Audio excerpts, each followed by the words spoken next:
मैं आज इस पवित्र मंच से व्यासपीठ को साक्षी रख करके देवकी नंदन ठाकुर जी के सामने उपस्थित इस श्रद्धा के सैलाब के समक्ष सुधांशु जी महाराज के सानिध्य में ये कहना चाहता हूं कि भारत निसंदेह कृषि प्रधान राष्ट्र है, लेकिन भारत कृषि प्रधान राष्ट्र के साथ साथ ऋषि प्रधान राष्ट्र भी है।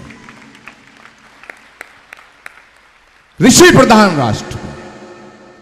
और ये बात मैं इसलिए नहीं कह रहा हूं कि यहां संत महापुरुष बैठे हैं, ये बात मैं इसलिए नहीं कह रहा हूं कि यहां ऋषि मुनि महात्मा उपस्थित हैं, ये बात मैं इसलिए कह रहा हूं कि भारत का प्राचीन, मध्यकालीन और वर्तमान तीनों प्रकार का जो इतिहास है, पूरी दुनिया के सामने तीन प्रकार का इतिहास है। एक है एंशिएंट हिस्ट्री, एक है मेडिवल हिस्ट्री, एक है मॉडर्न हिस्ट्री, यानी प्राचीन इतिहास, मध्यकालीन इतिहास और आधुनिक इतिहास। तीनों इतिहास साक्षी हैं कि जब जब भारत को किसी ने गलत दृष्टि से देखा है, तो भारत को सशक्त करने के लिए, भारत को शक्तिशाली करने के लिए, भारत की आन बान शान बचाने के लिए भारत के ऋषियों ने अपनी अस्थियां तक कुर्बान कर दी हैं। इसलिए मैं कहना चाहता हूं कि भारत कृषि प्रधान राष्ट्र के साथ साथ ऋषि प्रधान राष्ट्र है। अब सवाल एक उठता है, और वो सवाल मेरा नहीं है, वो सवाल सुधांशु जी महाराज का नहीं है, वो सवाल आचार्य सतीश का नहीं है, वो सवाल आपका नहीं है, वो सवाल सिर्फ चंद सनातन को मानने वाले और सनातन के इस धर्म को मानने वाले करोड़ों अनुयायियों का नहीं है। वो सनातन है, वो सवाल है कि सनातन के अस्तित्व का और सनातन की अस्मिता का, वो सवाल है भारत के अस्तित्व का और भारत की अस्मिता का। अब बहुत से लोग कहते हैं कि भारत धर्मनिरपेक्ष राष्ट्र है। पूज्य महाराज श्री मैं कहना चाहता हूं, निसंदेह भारत को धर्मनिरपेक्ष राष्ट्र कहा गया है, लेकिन भारत धर्मनिरपेक्ष राष्ट्र, कोई भी राष्ट्र यदि धर्म से विमुख हो गया तो वो राष्ट्र कैसे हो सकता है। मैं आज बहुत बड़ी बात कहना चाहता हूं कि जो निरपेक्ष है, जो ना इधर का है ना उधर का है, वो स्वाभिमानी राष्ट्र नहीं हो सकता है। भारत धर्मनिरपेक्ष की बजाय भारत धर्म सापेक्ष राष्ट्र है। जो मेरी बात का समर्थन करना चाहते हैं, हाथ खड़ा करके मुझे अपना समर्थन दें। भारत धर्म सापेक्ष राष्ट्र है, और भारत धर्म सापेक्ष राष्ट्र इसलिए है,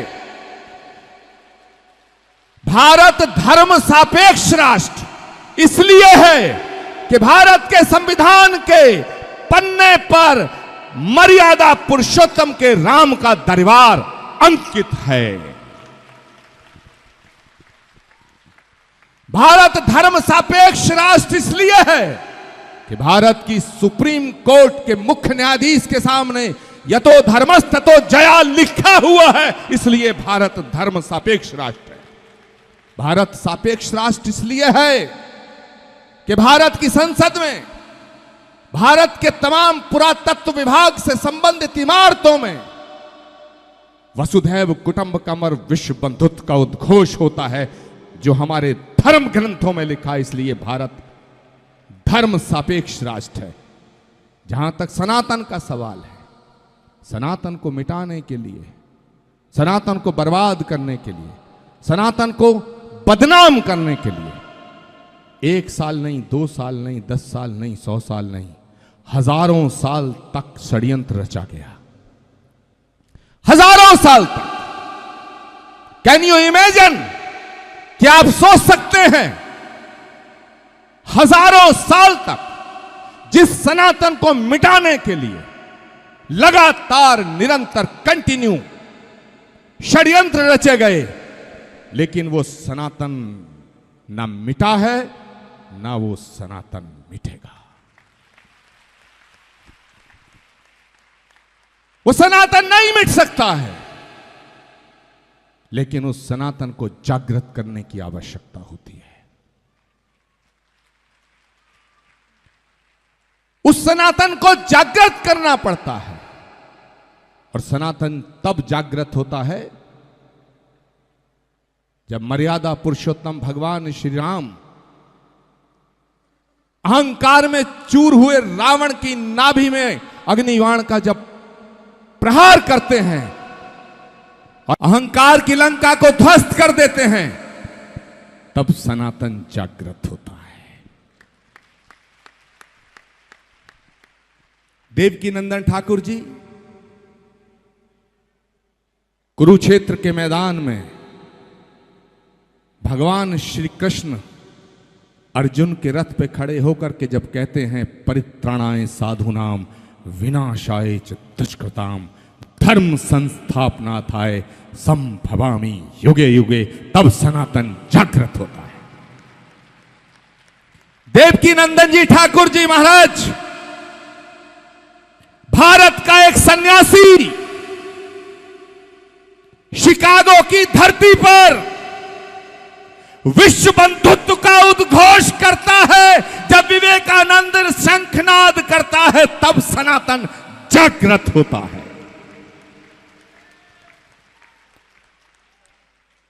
छत्रपति शिवाजी महाराज, छत्रपति शिवाजी महाराज पूरी जिंदगी का संघर्ष स्वीकार करते हैं, लेकिन औरंगजेब के सामने सर झुकाना पसंद नहीं करते हैं, तब सनातन जागृत होता है। महाराणा प्रताप घास की रोटी खाना स्वीकार करते हैं, लेकिन अकबर के सामने सजदा करना स्वीकार नहीं करते, तब सनातन जागृत होता है।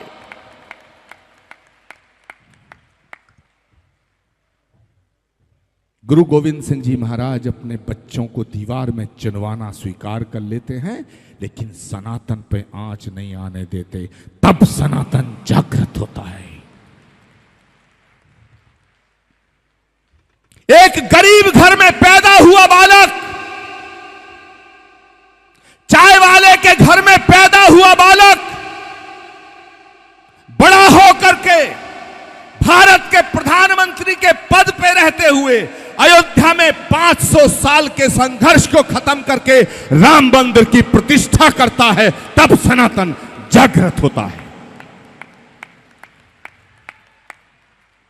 सुधांशु महाराज जी ने कहा, भगवान कृष्ण ही कल्कि के रूप में कल्कि धाम अवतरित होंगे संभल में, ये पुराण कहता है। भारत का यशस्वी प्रधानमंत्री नरेंद्र मोदी 19 फरवरी को श्री कल्कि धाम का शिलान्यास अपने कर कमलों से करता है, तब सनातन जागृत होता है। और मेरे मित्रों, भारत का एक युवा संत,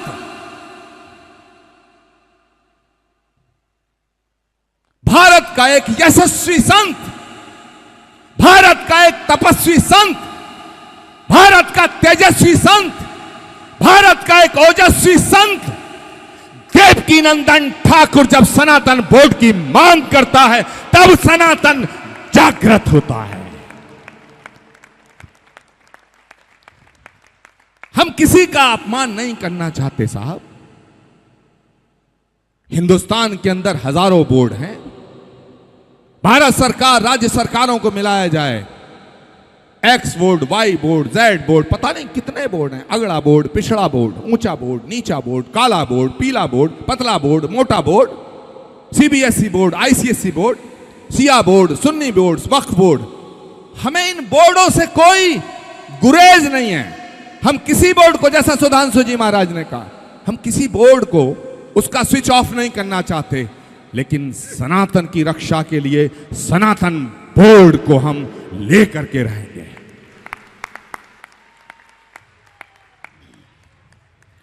सुधांशु जी महाराज ने कहा कि विश्व जागृति मिशन, पूरे विश्व में जितनी संस्थाएं हैं उनका समर्थन सनातन बोर्ड की इस मांग को है। मैं श्री कल्कि पीठ की तरफ से सनातन बोर्ड के पक्ष में चट्टान की तरह खड़ा होने का वचन देकर के जाता हूं। हमारा किसी पार्टी से भी लेना देना नहीं है। पार्टी आएंगी जाएंगी, सत्ता बनेगी मिटेगी, प्रधानमंत्री आएंगे और जाएंगे। मैं भारत के सभी प्रधानमंत्रियों का सम्मान करते हुए ये बात कहना चाहता हूं कि इस देश को जितने प्रधानमंत्री मिले उन्होंने अपने अपने तरीके से इस देश की सेवा करने का काम किया, लेकिन नरेंद्र मोदी ने भारत के गौरव को बढ़ाने का काम किया है। भारत के सभी प्रधानमंत्रियों का सम्मान करते हुए यह कहना चाहता हूं कि नरेंद्र मोदी जैसा प्रधानमंत्री ना हुआ है और ना होगा, न भूतो न भविष्यति। और यह बात भाषण की बात नहीं है, यह बात उद्बोधन की बात नहीं है, यह बात संबोधन की बात नहीं है। ये मेरे वो भाव हैं जो अंतरात्मा से निकल रहे हैं और मैं दावे के साथ कहता हूं, भारत की एकता के लिए धारा 370 हटाने का फैसला ना होता जो इस देश का प्रधानमंत्री नरेंद्र मोदी ना होता। मैं दावे के साथ कहता हूं, चुनौती के साथ कहता हूं, मर्यादा पुरुषोत्तम भगवान श्री राम की जन्मभूमि का मंदिर भव्य दिव्य स्वरूप न लेता अगर देश का प्रधानमंत्री नरेंद्र मोदी ना होता। मैं दावे के साथ कहता हूं, इस देश की आजादी के बाद कुछ बीमारियां थीं जो इस देश में रह गई थीं, वो कुछ बीमारियां हट चुकी हैं। भगवान से प्रार्थना करते हैं कि अभी नरेंद्र मोदी को और अच्छा स्वास्थ्य और लंबी उम्र दे ताकि उन सभी बीमारियों का इलाज सुनिश्चित हो जाए। अब मेरे दोस्तों, बात आती है सनातन बोर्ड की। सनातन बोर्ड, जैसा सुधांशु जी महाराज ने कहा कि हम किसी लकीर को छोटा नहीं करना चाहते, काट कर छोटा नहीं करना चाहते, लेकिन अगर लकीर लंबी हो, कोई अपने आप छोटा हो जाए तो दोष हमें मत देना।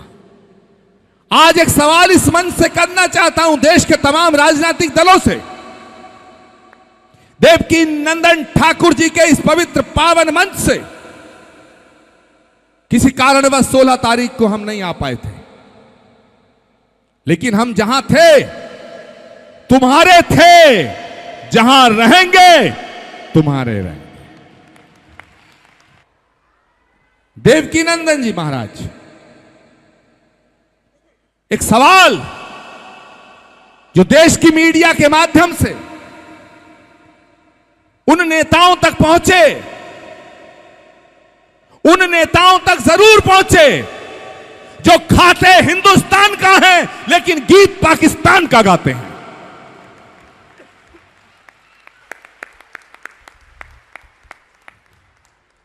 अगर इतना पाकिस्तान प्यारा है तो जाओ वहां जाओ, किराया हम दे देंगे।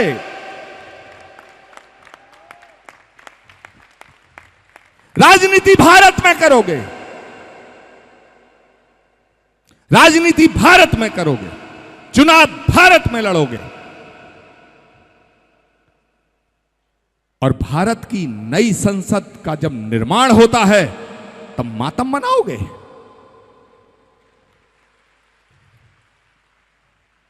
मुझे एक पत्रकार साथी ने पूछा कि कनाडा के अंदर कुछ खालिस्तानियों ने हिंदू संतों के मंदिरों पर हमले किए हैं, सनातन मंदिरों पर हमला किया है।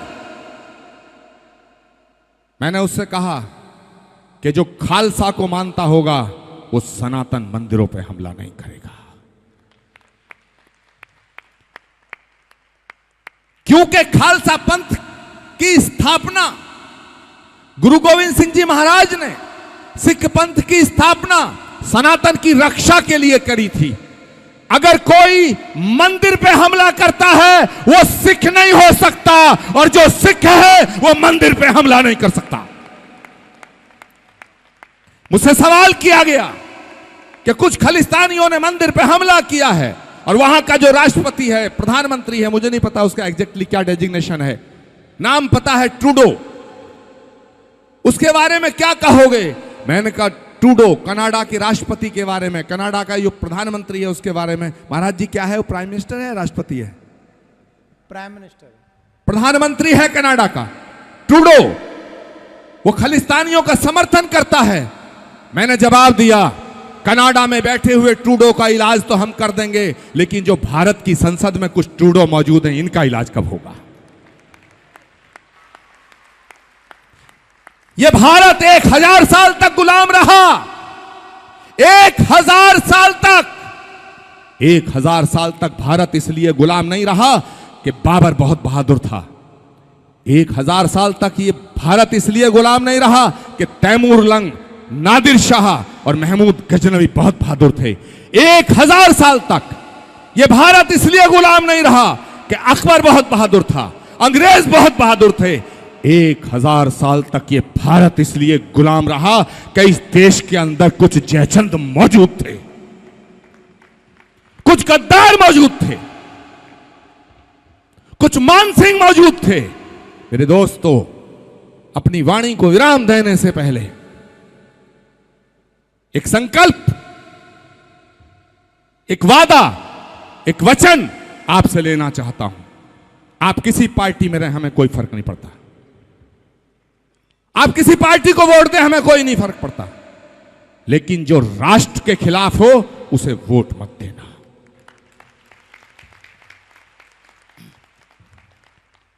और आपका अगर विरोधी भी हो,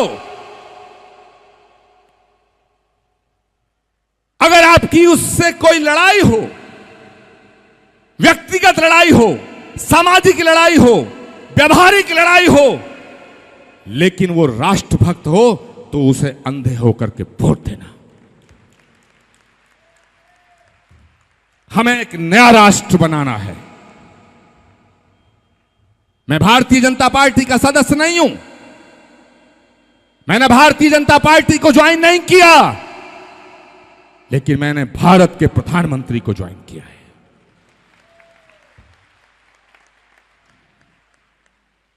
और मेरे दोस्तों, मैं आप सबसे निवेदन करना चाहता हूं, आपके चरणों में प्रार्थना करना चाहता हूं। हमारे झगड़े, तुम्हारे झगड़े, ये छोटे छोटे झगड़े सब सुलझा लिए जाएंगे, लेकिन इस देश के सामने एक बहुत बड़ी चुनौती खड़ी हुई है।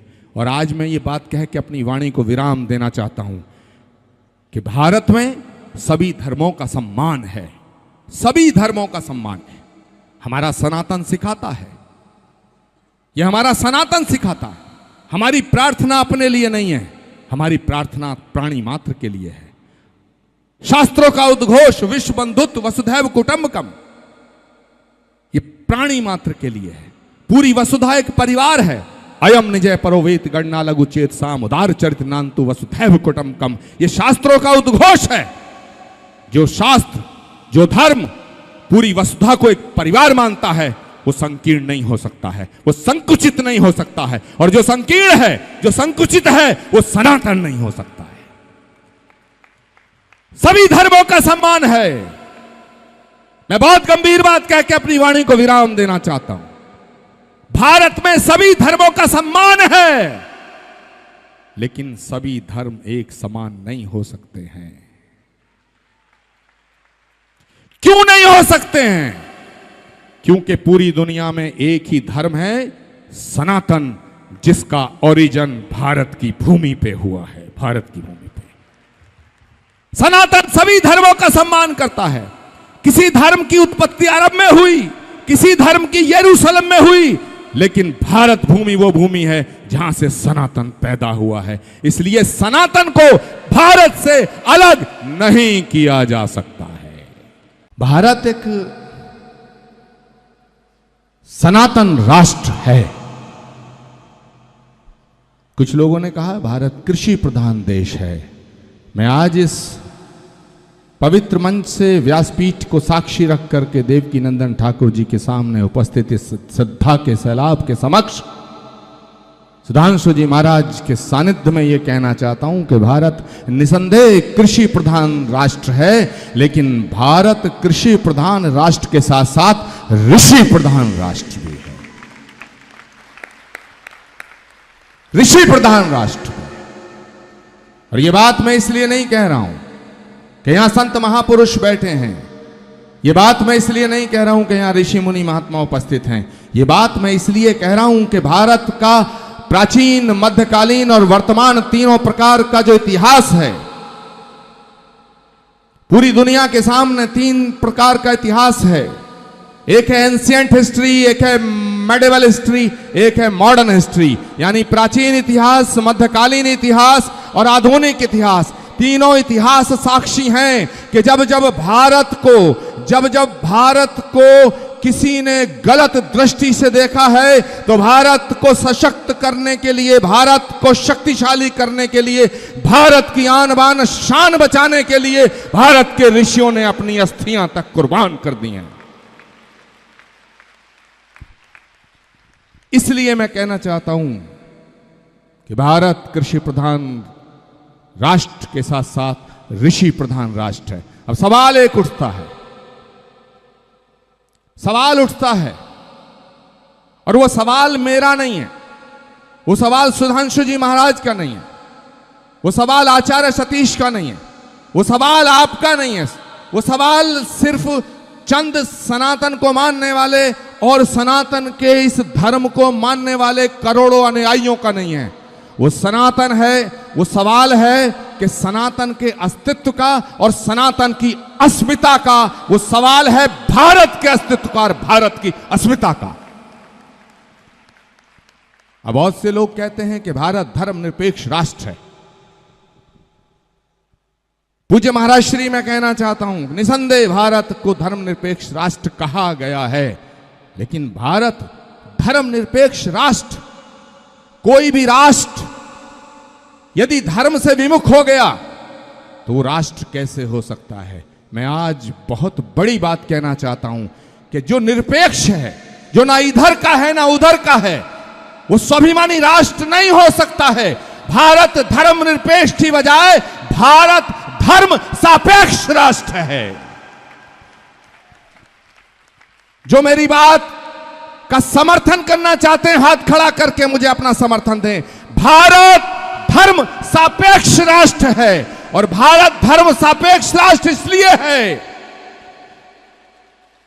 भारत धर्म सापेक्ष राष्ट्र इसलिए है कि भारत के संविधान के पन्ने पर मर्यादा